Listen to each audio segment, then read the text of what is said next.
সবাইকে স্বাগত। শিক্ষানবিশ লাইনম্যানে যারা 28 তারিখে পরীক্ষা দিয়েছেন, এমসিকিউ পদ্ধতিতে পরীক্ষাটি অনুষ্ঠিত হয়েছে। এখন পরবর্তী যে পরীক্ষার সময়সূচিটা দিয়েছে দেখেন, এখানে দিয়েছে কি 14/3/2025 তারিখে যে পরীক্ষাটা অনুষ্ঠিত হবে, ওই পরীক্ষাটা কি লিখিত হবে নাকি এমসিকিউ হবে নাকি ভাইবা নিবে, কি পরীক্ষা হবে এ সম্পর্কে আজকে আলোচনা করব। ঠিক আছে, আমি প্রমাণ সহকার আপনাদেরকে দেখিয়ে দিব। অনেকে অনেক কথা বলতেছে, তার আগে বলে রাখি, আপনারা এই পরীক্ষার জন্য যারা চূড়ান্ত সাজেশন নিতে চান, স্ক্রিনে দেওয়া হোয়াটসঅ্যাপ নাম্বার রয়েছে, ইমো নাম্বার রয়েছে, দুটোর মধ্যে যে কোনো একটি মেসেজ করে সাজেশনটি সংগ্রহ করুন। সাজেশনের মূল্য মাত্র 100 টাকা। ইনশাআল্লাহ সাজেশনটি পড়লে আপনারা পরীক্ষায় পাস করতে পারবেন। দেখেন এখানে সর্বপ্রথম কি রয়েছে, এখানে রয়েছে বাংলাদেশ পল্লী বিদ্যুতায়ন বোর্ড নোটিশ বোর্ড। এখানে রয়েছে পল্লী বিদ্যুৎ সমিতি সমূহ শিক্ষানবিশ লাইনম্যান পদে লোকবল নিয়োগের লক্ষ্যে নির্বাচিত বা নির্বাচনী পরীক্ষার ফলাফল প্রকাশ ও নির্দেশনার প্রসঙ্গে, অর্থাৎ পরবর্তী যে পরীক্ষাটা হবে ওই পরীক্ষার সম্পর্কে আলোচনা।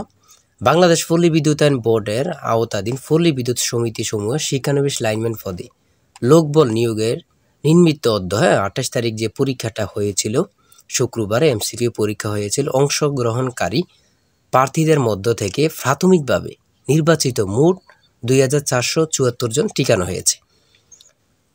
প্রার্থী তালিকা প্রকাশ করা হলো, ঠিক আছে, এত পৃষ্ঠা আপনাদেরকে প্রকাশ করা হলো। কিন্তু নিচে দিয়ে আরেকটা দিয়েছে প্রাথমিকভাবে নির্বাচিত প্রার্থীদের পরবর্তী পরীক্ষার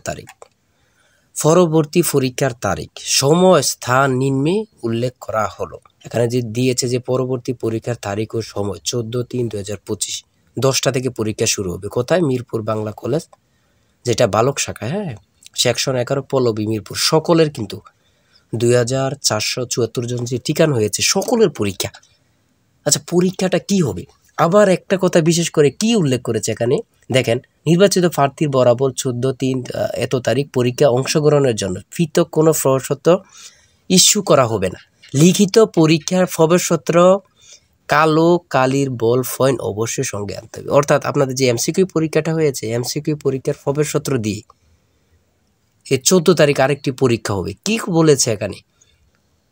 কালো কালির বল পয়েন্ট অবশ্যই সঙ্গে আনতে হবে। অর্থাৎ কি, আপনাদের আরেকটি পরীক্ষা কিন্তু হবে, আরেকটি পরীক্ষা হবে।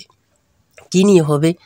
এখানে থাকবে পল্লী বিদ্যুৎ সম্পর্কে, তারপরে বাংলা বিষয় নিয়ে, ইংরেজি বিষয় নিয়ে, গণিত বিষয় নিয়ে, ডক্টর ইউনুস, এরপরে ইউনুস সম্পর্কে, আবু সাইদ, জুলাই বিপ্লব, এগুলা সম্পর্কে আপনাদের প্রশ্ন থাকবে। তারপর পদার্থ কেমিস্ট্রি, এগুলো নিয়ে একক থেকে প্রশ্ন কয়েকটা থাকবে লিখিত আকারে। আপনাদের 20 থেকে 40 মার্কের লিখিত একটা পরীক্ষা হবে। আমার কথা বুঝতে পারছেন? লিখিত একটি একদম শর্ট করে একটি পরীক্ষা হবে। আর একদম বুঝিয়ে দিয়েছি, কিন্তু এখানে উল্লেখ আছে, সরাসরি এখানে উল্লেখ আছে কি, কালো কালির বল পয়েন্ট অবশ্যই সঙ্গে আনতে হবে। আমার কথাটা কি বুঝতে পারছেন? পরীক্ষা হবে, ঠিক আছে। তাই এই পরীক্ষাগুলো টিকতে আমাদের সাজেশনটি সকলে সংগ্রহ করবেন, আশা করি ইনশাল্লাহ আপনি পরীক্ষায় পাশ করবেন। ঠিক আছে, আমি আশা করি সকলে সাজেশনটি সংগ্রহ করবেন। আর আপনার যে কোনো সমস্যা আমাদের কমেন্টে লিখুন, ইনশাল্লাহ আপনি সঠিক তথ্য পেয়ে যাবেন। কার কি সমস্যা কমেন্টে লিখতে থাকেন, আমরা উত্তর দিয়ে রাখবো। সবাই ভালো থাকবেন, সুস্থ থাকবেন, আল্লাহ হাফেজ। আর চ্যানেলটি সাবস্ক্রাইব ও পেজটি ফলো দিয়ে অবশ্যই রাখবেন। পল্লী বিদ্যুৎ সম্পর্কে আমরা সকল কিছু আপলোড দিব।